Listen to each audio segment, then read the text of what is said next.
दोस्तों स्वागत करते हैं एसबीडी न्यूज पर एक बार फिर से आज के ताजा बुलेटिन में, जहां पर हम आपके लिए लेकर आए हैं देश की राजनीति समेत कुछ बड़ी खबरें। एक एक करके पूरे विस्तार से जानेंगे। दोस्तों खबरों का सिलसिला शुरू करें उससे पहले कोरोना को लेकर सरकार की तरफ से बड़ी गाइडलाइन और बड़ी खबरें निकल कर आ रही है, जिसको जानना आपके लिए बेहद जरूरी है, इसलिए वीडियो को अंत तक जरूर देखें। और इसी के साथ दोस्तों आज की पहली बड़ी खबर की तीसरी बार बंगाल के सीएम बनने पर पीएम मोदी ने दी है ममता को बधाई। दोस्तों यहाँ पर आपको बता दें कि राज्य विधानसभा चुनाव में प्रचंड जीत के बाद तृणमूल कांग्रेस यानी कि टीएमसी सुप्रीमो ममता बनर्जी ने लगातार तीसरी बार पश्चिम बंगाल के मुख्यमंत्री के तौर पर बुधवार को शपथ ली। प्रधानमंत्री नरेंद्र मोदी ने इस मौके पर उन्हें बधाई दी है। आपको बता दें कि पीएम नरेंद्र मोदी ने बुधवार को ट्वीट करके लिखा कि बंगाल की तीसरी बार मुख्यमंत्री बनने पर ममता बनर्जी को बधाई। वहीं इससे पहले ममता के शपथ लेने के बाद बंगाल के राज्यपाल जगदीप धनखड़ ने कहा था कि उम्मीद है कि मुख्यमंत्री कानून व्यवस्था बहाल करने के लिए तत्काल कदम उठाएंगी। और इसी के साथ दोस्तों अगली बड़ी खबर की 24 घंटे में 3,82,000 से ज्यादा नए मरीज, जबकि 3,780 की मौत। 3 दिन की राहत के बाद फिर से बढ़ गया है खतरा। दोस्तों यहाँ पर आपको बता दें कि देश में कोरोना वायरस के दैनिक मामले भले ही 3 दिन से कम आ रहे हो, लेकिन बुधवार को आए मामलों ने एक बार फिर से चिंता बढ़ा दी है। बीते 24 घंटे में देश में कोरोना वायरस के दैनिक मामलों में एक बार फिर से बढ़ोतरी हुई है। दोस्तों आपको बता दें कि पिछले 24 घंटे में 3,82,315 नए मामले सामने आए और वहीं 3,780 की मौत भी हो गई है। वहीं दोस्तों आपको बता दें कि स्वास्थ्य मंत्रालय के आंकड़ों के मुताबिक बीते 24 घंटे में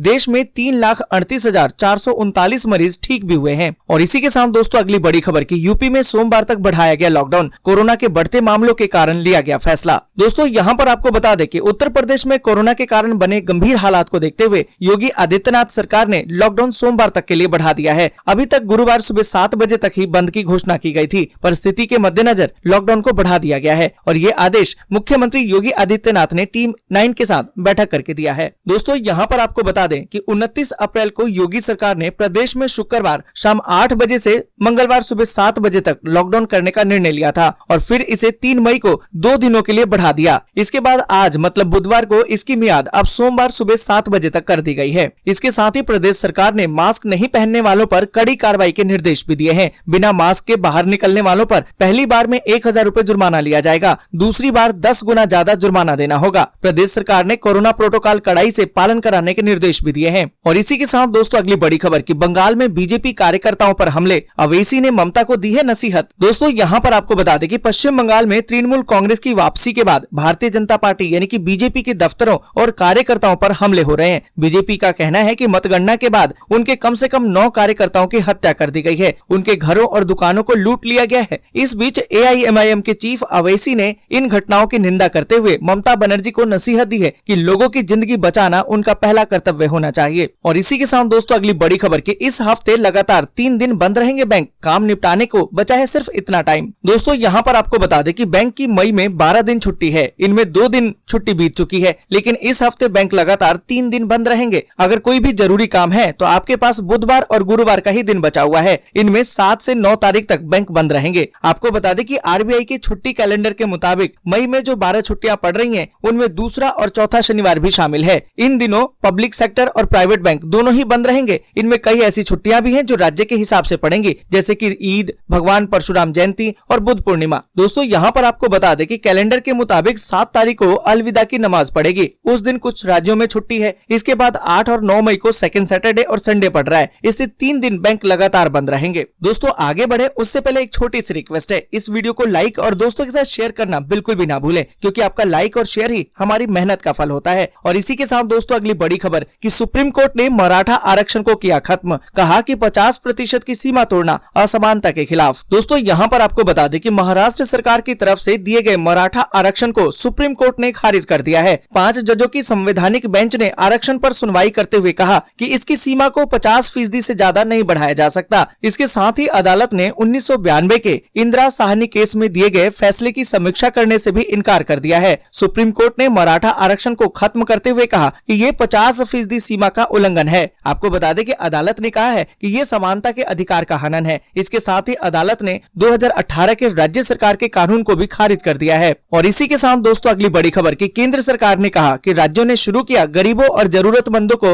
मुफ्त वितरण के लिए अनाज उठाना। दोस्तों यहाँ पर आपको बता दें कि प्रधानमंत्री गरीब कल्याण अन्न योजना के तहत 28 राज्यों और केंद्र शासित प्रदेशों ने 2 माह तक का अनाज मुफ्त वितरण के लिए अतिरिक्त खाद्यान्न उठाने शुरू कर दिए हैं। इससे 80 करोड़ लाभार्थियों के बीच वितरित किया जाना संभावना है। ये जानकारी केंद्र सरकार ने मंगलवार को दी। देश में कोरोना महामारी के फैलने और उसकी रोकथाम के लिए विभिन्न राज्यों में लगाए गए लॉकडाउन और अन्य पाबंदियों को देखते हुए गरीबों और जरूरतमंदों की मदद के लिए प्रधानमंत्री गरीब कल्याण अन्न योजना को 2 महीने यानी कि मई और जून के लिए फिर से शुरू कर दिया गया है। और इसी के साथ दोस्तों अगली बड़ी खबर कि दक्षिण भारत में तेजी से फैल रहे कोरोना का डबल म्यूटेंट N440 के वेरिएंट को भी पीछे छोड़ा। दोस्तों यहाँ पर आपको बता दें कि दक्षिण भारत के राज्यों में कोरोना वायरस का डबल म्यूटेंट वेरिएंट यानी कि B1617 तेजी से फैल रहा है। इससे पहले दक्षिण भारत में कोरोना वायरस का N440 वेरिएंट चिंता का कारण बना हुआ था। दोस्तों यहाँ पर आपको बता दें कि वैज्ञानिकों के मुताबिक डबल म्यूटेंट का प्रसार N440 के वेरिएंट से भी तेज हो रहा है। दोस्तों आपको बता दें कि एक रिपोर्ट के मुताबिक कर्नाटक और आंध्र प्रदेश के बाद अब तेलंगाना में भी डबल म्यूटेंट का प्रभाव ज्यादा हो गया है। इस साल के शुरू में CCMB ने 5000 वेरिएंट का विस्तार से विश्लेषण किया था। इसमें पाया था कि कोरोना वायरस के अन्य वेरिएंट की तुलना में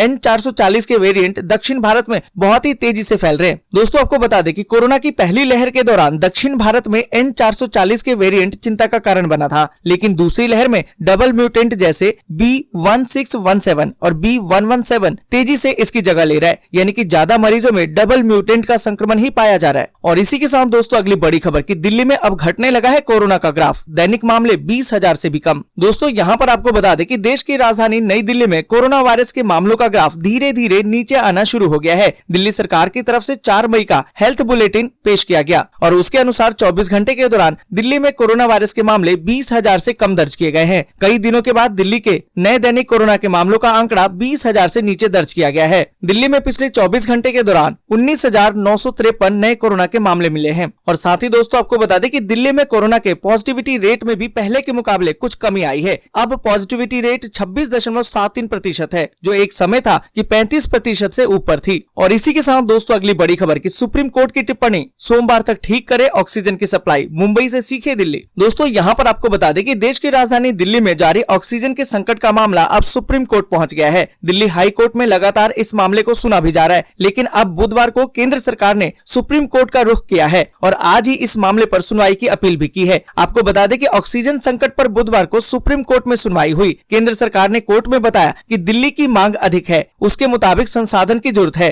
दोस्तों यहाँ पर आपको बता दें कि अदालत में जस्टिस शाह ने टिप्पणी करते हुए कहा कि ये एक राष्ट्रीय आपदा है, ऑक्सीजन की कमी की वजह से लोगों की मौत हुई है। केंद्र अपनी तरफ से कोशिश कर रहा है, लेकिन अभी भी शॉर्टेज है, ऐसे में अपना प्लान हमें बताइए। यहाँ पर दोस्तों आपको बता दें कि सुप्रीम कोर्ट ने सीधे कहा कि केंद्र की जिम्मेदारी है कि आदेश का पालन करे, नाकाम अफसरों को जेल में डाले या फिर अवमानना के लिए तैयार रहे, लेकिन इससे दिल्ली को ऑक्सीजन नहीं मिलेगी, वो काम करने से ही मिलेगी। दोस्तों यहाँ पर आपको बता दें कि जस्टिस चंद्रचूड़ ने सुझाव दिया है कि एक कमेटी बनाई जा सकती है जो वैज्ञानिक तरीके के आधार पर वितरण करे। बीएमसी ने कोरोना काल में शानदार काम किया है, ऐसे में दिल्ली को उससे कुछ सीखना चाहिए। और इसी के साथ दोस्तों अगली बड़ी खबर कि इलाहाबाद यूनिवर्सिटी ने रद्द किए हैं ऑनलाइन सेमेस्टर एग्जाम, ऐसे प्रमोट होंगे अब छात्र। दोस्तों यहाँ पर आपको बता दें कि इलाहाबाद विश्वविद्यालय ने स्थगित विश्वविद्यालय परीक्षाओं को अब रद्द करने का निर्णय लिया है। परीक्षा समिति ने परीक्षा कराने के तरीकों पर चर्चा करने के लिए वर्चुअल बैठक की थी। इस बैठक में ये फैसला लिया गया कि ग्रेजुएट 2nd और 3rd ईयर के छात्रों के लिए सेमेस्टर परीक्षाओं को रद्द किया जाए और उन्हें आगे प्रमोट कर दिया जाए। 1 वर्ष के यूजी छात्रों और अंतिम वर्ष के पीजी छात्रों के लिए परीक्षा जुलाई और अगस्त में आयोजित की जाएगी। इस पर भी अंतिम फैसला तत्कालीन परिस्थितियों के आधार पर लिया जाएगा। दोस्तों आज के लिए बस यहीं तक। वीडियो आपको अच्छी लगी हो तो लाइक और शेयर जरूर कर दें। अगर अभी तक आपने चैनल को सब्सक्राइब नहीं किया है तो सब्सक्राइब जरूर से कर लें।